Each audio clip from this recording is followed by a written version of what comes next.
Salam, selamat pagi sahabat Infinity yang dikasihi Tuhan, yang saya kasihi.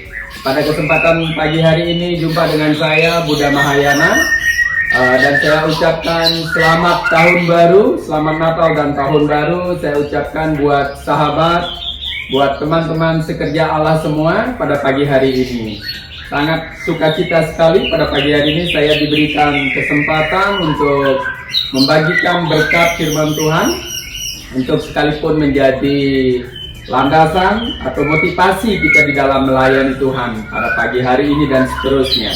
Terima kasih. Pada pagi hari ini saya akan membagikan kebenaran firman Tuhan yang akan saya ambil dari kitab Matius pasal 5 ayat yang ke-13 sampai dengan 16. Ayat yang tidak asing lagi bagi kita, yaitu garam dunia dan terang dunia. Saya akan bacakan.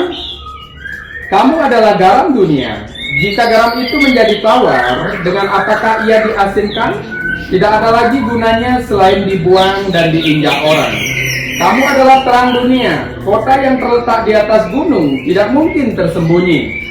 Ayat 15. Lagi pula orang tidak menyalakan pelita lalu meletakkannya di bawah gantang, melainkan di atas kaki dian sehingga menerangi semua orang di dalam rumah itu. Demikianlah hendaknya terangmu bercahaya di depan orang, supaya mereka melihat perbuatanmu yang baik dan memuliakan Bapamu yang di sorga. Demikian pembacaan nats firman Tuhan pada pagi hari ini.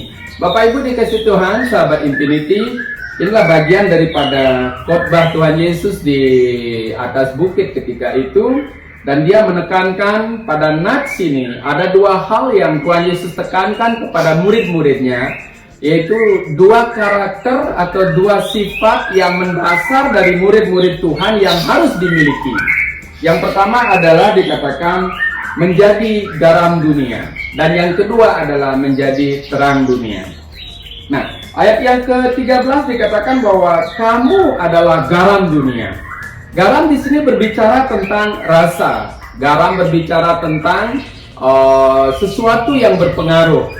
Kita tahu garam ditaruh dimanapun pasti dia berdampak. Taruh di makanan, makanan menjadi asin. Taruh di kopi sekalipun, kopi bisa menjadi asin. Taruh di dalam plastik yang kelamaan, plastiknya pun hancur. Jadi garam itu adalah pribadi, gambaran daripada pribadi yang sangat berdampak. Nah, jadi kehidupan kita sebagai anak-anak Tuhan harus berdampak, harus berpengaruh, bukan dipengaruhi. Ini yang harus dimiliki oleh murid-murid Tuhan ketika itu. Ini disampaikan oleh Tuhan karena murid-murid Tuhan saat itu sangat gampang sekali dipengaruhi. Oleh karena itu dikatakan bahwa kamu harus menjadi garam dunia. Jadi dua hal ini ya. Yang pertama adalah garam ya. Pribadi yang berpengaruh, pribadi yang bernilai, pribadi yang berdampak. Dan garam juga berbicara tentang pribadi yang berguna. Garam ditaruh dimanapun pasti dibutuhkan, baik di istana maupun pada rakyat terkecil sekalipun, garam tetap dibutuhkan. Jadi kehidupan kita sebagai anak-anak Tuhan, kehidupan kita sebagai murid-murid Tuhan harus berguna. Dimanapun kita ditaruh, dimanapun kita dipercayakan di dalam pelayanan, harus berdampak, berguna, bernilai, dan berpengaruh. Itu yang pertama. Yang kedua, kamu adalah terang dunia.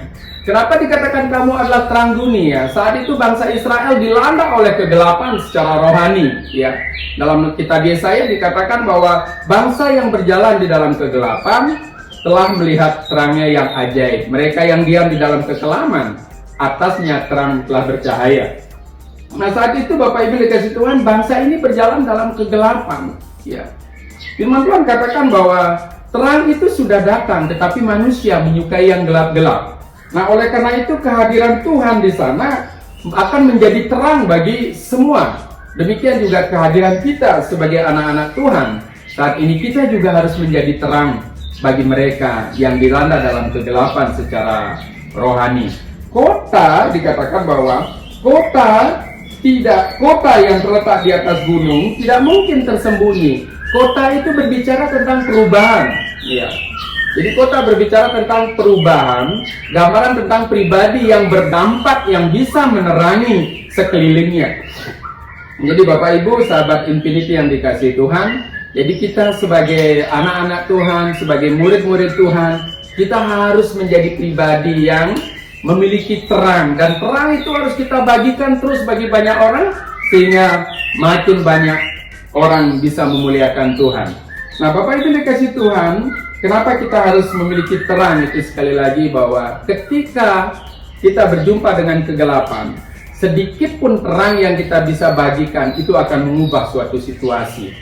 Jadi kehidupan anak-anak Tuhan dituntut minimal memiliki dua hal. Yang pertama adalah dia menjadi terang dunia. Yang kedua adalah menjadi garam dunia. Jadi sahabat Infinity yang dikasihi Tuhan, pada pagi hari ini mari kita bersama-sama, saya mengajak Bapak Ibu semua sahabat Infinity untuk kita memiliki dua pribadi, dua karakter.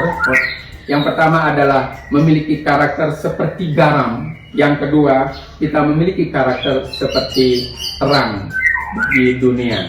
Jadi pada pagi hari ini, saya rindu kebenaran firman Tuhan ini boleh melawat kita sama-sama, sehingga boleh menjadi bekal atau landasan kita di dalam melayani Tuhan. Dan hanya nama Tuhan saja yang dipermuliakan. Ketika kita memiliki dua karakter ini, maka hanya nama Tuhan saja yang boleh dipuji dan dipermuliakan. Jadi demikian pada pagi hari ini kebenaran firman Tuhan yang bisa saya sampaikan. Kiranya Roh Kudus yang menerjemahkan jauh lebih daripada apa yang saya sampaikan pada pagi hari ini. Jadi pada pagi hari ini saya sampaikan selamat tahun baru sahabat Infinity dimanapun berada. Selamat melayani. Tuhan Yesus yang memberkati. Shalom.